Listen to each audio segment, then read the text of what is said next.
Ad Astra, my fellow space exploration enthusiasts, a lot has been going on as it does every week in the world of space exploration. And I want to say that there was almost a Gravity, that film with Sandra Bullock, almost that sort of a situation on the ISS way up above us, because there was a satellite that was breaking up in low Earth orbit. And so the astronauts moved into their docked capsules, which are designed for re-entry rather, into the Earth's atmosphere, just in case something went wrong. But thankfully, all is well, and they are back to their scientific pursuits up above us. All right, and ISRO continues to break new ground. The reusable launch vehicle Pushpak, which reminds me that we used to call the Pulsar, Bajaj Pulsar that we used to ride around. It was Aman's Bajaj Pulsar that we used to ride around in college days, and I used to call it at least Pushpak Viman. So I'm really glad that that spiral turned into a ISRO project of a reusable launch vehicle, and that tested successfully for the third time straight up. Very nicely done. And the Agni Ban by the private Agnukul Cosmos test flight was also successful. It was, of course, just a suborbital flight, but it's a very big step towards becoming self sufficient. Although, of course, we have the PSLV and the GSLV, which continuously launch not just our satellites but other nations' satellites into orbit as well. But it's important to learn from SpaceX and get into the reusable launch vehicles, into the reusable boosters. Which reminds me, SpaceX just landed a Falcon for the 22nd time, and that in itself was a record. And lots of things going on. The Starliner did face a lot of issues, and the return of the astronauts Suni Williams of Indian origin and Butch Kilmore, their return has been delayed because of a few, shall we say, minor complications, because nothing major, nothing so major that it's going to keep them stranded in the ISS as many naysayers or negative minded people would like to, play up the problems being faced by Boeing. Of course, it has been a very long delayed and way over budget expensive project, but apart from SpaceX, it's important to have backups for NASA if we are to become a spacefaring species, and in the long run, of course, occupy Mars, as Elon Musk says. So everything else aside, I must appreciate that Elon Musk has done the most to drive down the cost of space flight and to increase the technology levels.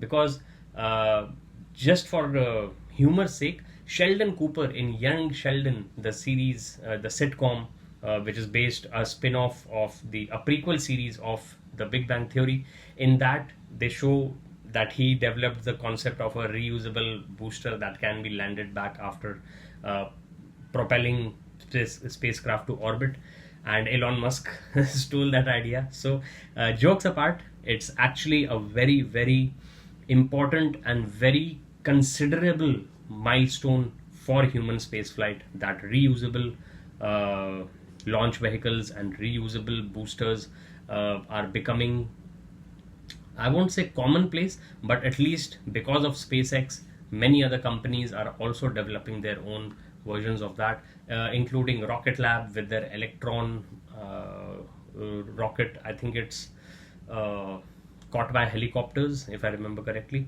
And then, of course, India. I'm always hoping that the Gaganyaan mission, which is our astronaut mission, is going to continue to test successfully and finally be executed successfully as well. But that's the thing about space exploration. It's complex, it's rocket science, literally, and the margin of error is zero.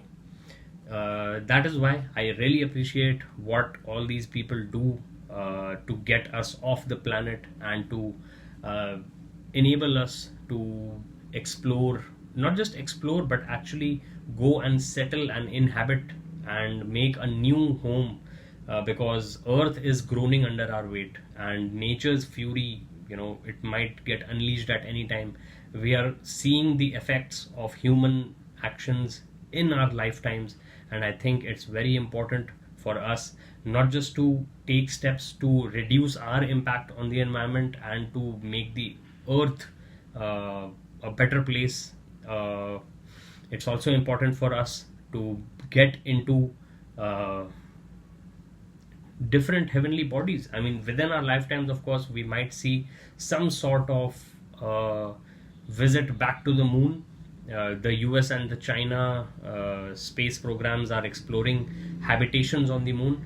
But in the long run, maybe within 2 or 3 or maybe 5 generations, we might want to start looking at Mars as a second Earth. And when I say second Earth or another Earth, I'm reminded of the first space exploration video that I made, in which I took off from Brit Marling's excellent movie. It's very dramatic, so I don't recommend it for laughs, but uh, that was the movie that sparked off my space exploration playlist. You can check it out, it will be linked over here. But as you can tell, I ramble on quite a lot and I digress a lot, and that is apparent in my books as well. My travel book, A Life Afloat, and my science fiction book, An Android Awoke. Both of them are linked in the description. Check them out if you feel like. But coming back, circling back, orbiting back to space exploration, I will say that lots is going on, which is always in a positive light about how humans can use technology to make lives better. And space exploration has resulted in quite a few technologies that do make lives better here for the underprivileged as well as for humanity in general. So, with that, I will close off this space exploration update. And thank you so much for watching. Do check out my playlist, like I said. And I'm Akshat. I don't know if you can. Okay, only the A and X are visible here, but that's all right. There is an AT underneath that as well. And that's my name. Space exploration is my game. My little daughter will probably grow up in a very space focused world, but the past is history, the future is a mystery, which is what brings me to tonight's game, India versus South Africa in the T20 World Cup final. The Euros are going on as well. Might make a video about that tomorrow, Sunday, and let's see what happens. I'm looking forward to the future. I hope you are too, because it's just unpredictable, and that is why I wanted to keep this for the last. Huge condolences to my brother PM. I will not take full names to respect the privacy of those concerned, but he and people who know him and me know what I'm talking about, and just absolute heartbroken. But that's the way the dice rolls. That is the unpredictability of life and death. And